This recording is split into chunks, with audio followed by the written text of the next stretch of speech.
मेरे दोस्त की मम्मी घर पर थी। मुझे दिल्ली में रहते हुए लगभग 3 साल हो चुके हैं। यह कहानी मेरी और मेरे पड़ोस की आंटी की है। मेरे पड़ोस में मेरा दोस्त रहता है। उसके घर में मेरा दोस्त राहुल, उसकी छोटी बहन और मम्मी पापा रहते थे।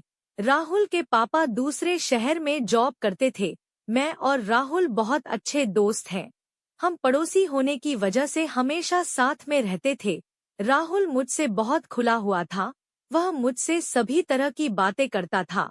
हम दोनों घर पर ही रहते थे, इसलिए हम दोनों एक दूसरे के साथ ही ज्यादातर वक्त बिताते थे। हम दोनों एक दूसरे के घर में कभी भी आते जाते थे। राहुल के पास कंप्यूटर है। उसके कंप्यूटर में हम मूवी देखते थे। गली में सभी हमारे बहुत अच्छे दोस्त हैं। सभी लड़के और लड़कियां हम सब एक दूसरे के घर जाते हैं और कभी कभी घर में रुक भी जाते हैं। एक दिन मैं राहुल के घर गया था तो राहुल सो रहा था। आंटी ने मुझे बताया कि राहुल सो रहा है, तो मैंने उनसे कहा, आंटी मुझे कंप्यूटर पर थोड़ा काम करना है। आंटी ने कहा, ठीक है, जाकर अपना काम कर लो। मैं अंदर गया तो देखा कि राहुल में बेड के ऊपर लेटकर सो रहा था। मैंने उसका कंप्यूटर राउंड किया और अपना काम करने लगा। थोड़ी देर काम करने के बाद मैं राहुल के कंप्यूटर में वीडियो देखने लगा।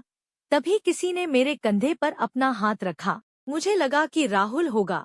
मैंने जब पीछे मुड़कर देखा तो मुझे यकीन नहीं हुआ कि वह आंटी थी जिन्होंने मेरे कंधे पर हाथ रखा था। मतलब आंटी ने मुझे देख लिया कि मैं राहुल के कंप्यूटर में वीडियो देख रहा था। मैंने आंटी का हाथ पकड़ा। आंटी कुछ बोलती इससे पहले मैंने आंटी को बोला, आंटी मुझे माफ कर दीजिए, मैंने यह जानबूझकर नहीं किया। यह पेज अपने आप खुल गया था। आज के बाद मैं ऐसा कभी नहीं करूँगा। प्लीज आप किसी को मत बताना, वरना मुझे बहुत डांट पड़ेगी। उन्होंने मुझसे कहा, राहुल सो रहा है, बाहर चलकर बात करते हैं। मैं आंटी के साथ कमरे के बाहर चला गया। मैंने आंटी से कहा, आंटी प्लीज मुझे माफ कर दीजिए, अब दोबारा ऐसा नहीं होगा। वे बोली, यह क्या है, तुम यही सब करते हो राहुल के कंप्यूटर में? मैंने आंटी से कहा, सॉरी आंटी, हम ऐसा नहीं करते हैं, वहाँ गलती से यह पेज खुल गया। Sorry aunty. आंटी ने मुझसे बोला, क्या तुम राहुल के कंप्यूटर में यही सब देखते हो? तो मैं कुछ नहीं बोला।